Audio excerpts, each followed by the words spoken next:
Vector theorem पे ये दूसरी वीडियो है। So if fx is equal to this function find factors. तो ये क्यूबिक फंक्शन है, इसके फैक्टर थ्योरम से हम फैक्टर्स कैसे निकालेंगे। तो उसका फॉर्मूला होता है कि ये जो कांस्टेंट है, पहले तो हम इसके फैक्टर सारे निकाल लेंगे। वो होंगे +-1 +-2 और +-4। फिर जो लीडिंग कोफिशिएंट होता है, लीडिंग मतलब जिसकी पावर सबसे ज़्यादा होती है, वो टर्म उसका कोफिशिएंट है यहाँ पे 2। इसके हमें फैक्टर चाहिए, वो है +-1 +-2। फिर ये ऊपर वाले जो फैक्टर हैं, इनको नीचे वाले फैक्टर से डिवाइड कर देते हैं। तो जब 1 से डिवाइड करेंगे तो सारे पॉसिबल रूट्स बनेंगे 1, 2 और 4।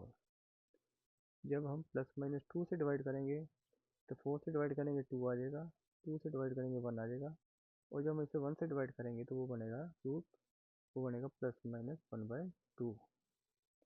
तो ये सारे पॉसिबल रूट्स हैं, इसी से फैक्टर्स निकल आएंगे। तो हम सबसे पहले ट्राई करेंगे 1। जब 1 को डालते हैं x की जगह, तो इस तरह से ये बन जाएगा 2 +1 -8 -4। ये बन जाएगा +3 और -12 यानी कि -9, which is not equal to 0, क्योंकि 0 के बराबर नहीं है, तो ये इसका फैक्टर नहीं है। उसके बाद हमने ट्राई किया -1। तो ये जो फंक्शन है, इसी में हम x की जगह पे -1 डालेंगे, तो ये हो जाएगा -1 मल्टीप्लाइड बाई 2 -2। ये स्क्वायर है तो ये बन जाएगा +1। ये माइनस माइनस प्लस हो जाएंगे, -4, ये 9 और ये -6। तो ये होगा 3 which is not equal to 0, ये भी फैक्टर नहीं है। फिर हम ट्राई करेंगे 2।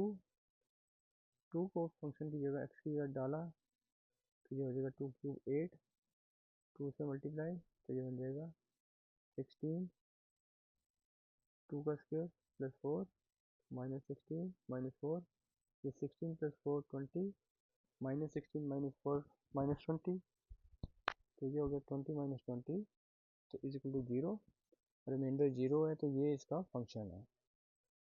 हमने ट्राई किया था 2, और 2 का मतलब होता है x-2, क्योंकि इसे इक्वल टू 0 करें तो x इक्वल टू 2 आ जाता है। तो अगर 2 फैक्टर है तो उसे हम x-2 मानते हैं। तो यहाँ पे अब इस तरह से लिख के डिवीजन को अंदर रख दिया। अब इसे डिवाइड करके, तो जो सबसे पहला टर्म है डिवीजन का, वो है 2x3, उसे हम डिवीजन के फर्स्ट टर्म से डिवाइड करेंगे, तो वो बन गया 2x²। वो हमारा पहला क्वेश्चन का टर्म है। इस टर्म को इन दोनों से मल्टीप्लाई करके हम यहाँ पे लिखेंगे और सब्ट्रैक्ट कर देंगे, ये खत्म हो जाएगा। सब्ट्रैक्ट करने की वजह से ये माइनस का साइन प्लस हो जाएगा, ये बन जाएगा +4x² और ऊपर x², तो ये बन जाएगा ओवरऑल 5x²। अब हमें 5x² को इस टर्म से डिवाइड करना है, तो बनेगा 5x।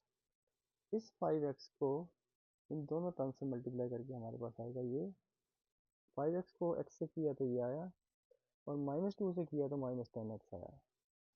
सब्ट्रैक्ट करने पे इस फिगर को ये माइनस हो जाएगी, ऊपर वाली प्लस है ये कट जाएगा, ये माइनस से हो गया प्लस, हो गया +10x -8x, तो ये बन गया 2x। अब 2x को हम इस x से डिवाइड करेंगे तो वो आएगा 2, इसको यहाँ लिखा। इस 2 को इन दोनों से मल्टीप्लाई किया तो वो आ गया 2x, और 2 को -2 से किया तो आ गया -4। सब्ट्रैक्ट करने पे ये माइनस और ये प्लस, ये दोनों भी कट जाएंगे। इसका मतलब x-2 इसका फैक्टर था, हमने सही सोल्यूशन निकाला था। अब ये x-2 यहाँ पे लिखेंगे और इसका क्वेश्चन हम यहाँ पे लिखेंगे, और उसके बाद हम इसके क्वाड्रेटिक फंक्शन के फर्दर फैक्टर्स ढूंढेंगे।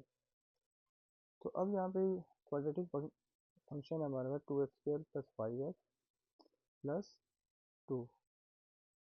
तो इन 2 को हम मल्टीप्लाई करेंगे, तो ये हमारा आना चाहिए, वो फैक्टर चाहिए जिनको मल्टीप्लाई करने पे 4 आए और ऐड करने पे 5 आए।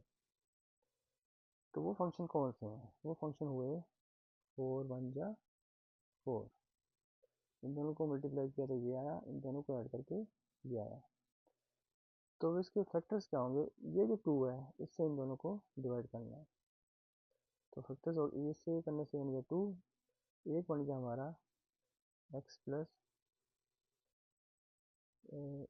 2 और दूसरा बन गया हमारा x+1/2। तो यही इसका सोल्यूशन है, यही इसके फाइनल फैक्टर्स हैं। तो मुझे उम्मीद है कि आपको फैक्टर थ्योरम अच्छी तरह समझ आ जाएगा। इसके बाद इससे पहले एक वीडियो बनी थी जिसमें बेसिक्स क्लियर किए थे, इसके बाद फाइंड अननोन्स निकालेंगे हम, उस पर 2-3 वीडियोज़ बनेंगी। ऐसी और वीडियोज़ देखने के लिए please like and subscribe. Thank you.